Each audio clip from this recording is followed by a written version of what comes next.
Hello दोस्तों, आपका स्वागत है इस नई कहानी में और जिसका नाम है छलावा। यह एक प्रेरणादायक और रहस्यपूर्ण कहानी है। तो चलिए कहानी को शुरू करते हैं।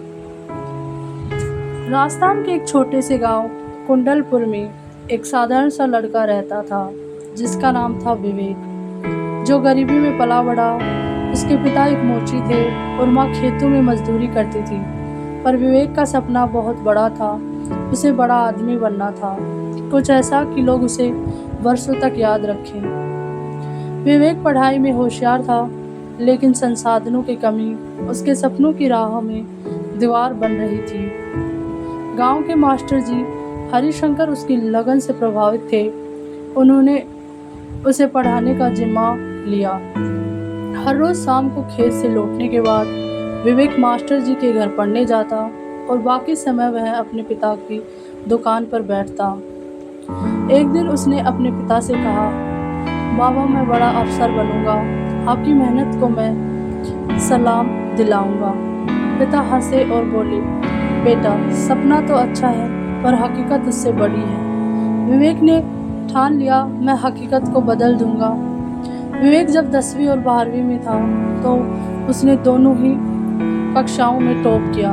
गांव में मिठाई बांटी गई। एक एनजीओ की मदद से वह जयपुर की एक यूनिवर्सिटी में पढ़ने गया। वहाँ सब कुछ नया था, बड़ी इमारतें, अमीर बच्चे, अंग्रेजी बोलने वाले प्रोफेसर। शुरू में विवेक खुद को खोया खोया सा महसूस करता, पर उसने खुद से कहा, डरूंगा नहीं, झुकूंगा नहीं, जो सीखना है सीख कर रहूँगा।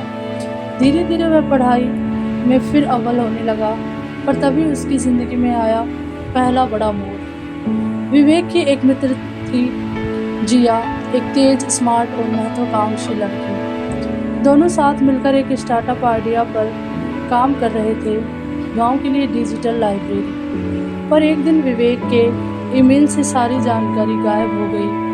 वेबसाइट, डिज़ाइन और प्लान सब किसी और नाम से ऑनलाइन आ चुका था, जिया और उसके बॉयफ्रेंड अर्जुन के नाम से।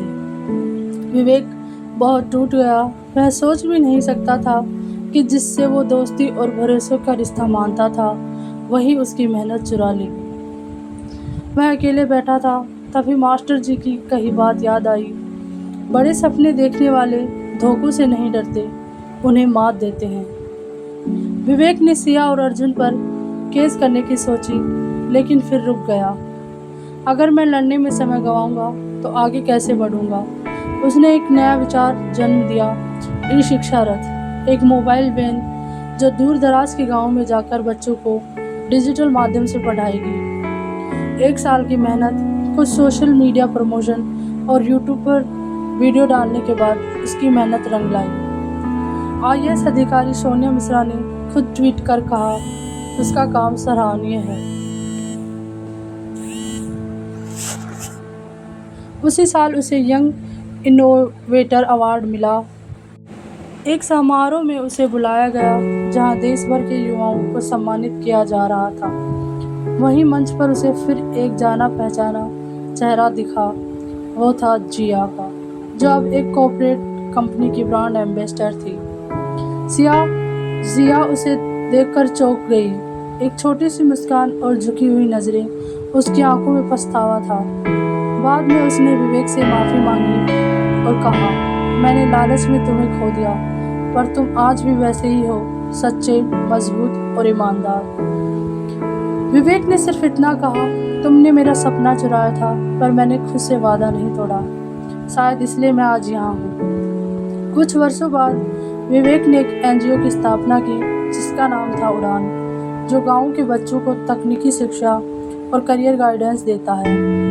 उसके पिता अब मोची की दुकान नहीं चलाते, बल्कि गांव में युवाओं को हुनर सिखाने वाले ट्रेनर बन चुके थे। माँ अब मजदूरी नहीं करती, बल्कि उड़ान में महिलाओं को सिलाई कढ़ाई सिखाती है। विवेक ने न तो बदला लिया, न किसी को नीचा दिखाया। उसने सिर्फ खुद को साबित किया, ईमानदार, मेहनत और आत्मविश्वास से। इस कहानी से हमें यह सीख मिलती है कि जिंदगी में धोखे, गिरावट और अकेलापन आता है, पर वही व्यक्ति बड़ा बनता है जो इनमें हारता नहीं। बल्कि रास्ता बनाता है। विवेक ने बजने की आग में जलने के बजाय रोशनी का दीपक बनकर दिखाया। आपको कहानी कैसी लगी कमेंट बॉक्स में बताएं। वीडियो को लाइक करें, चैनल को सब्सक्राइब करें और शेयर करें। Thank you.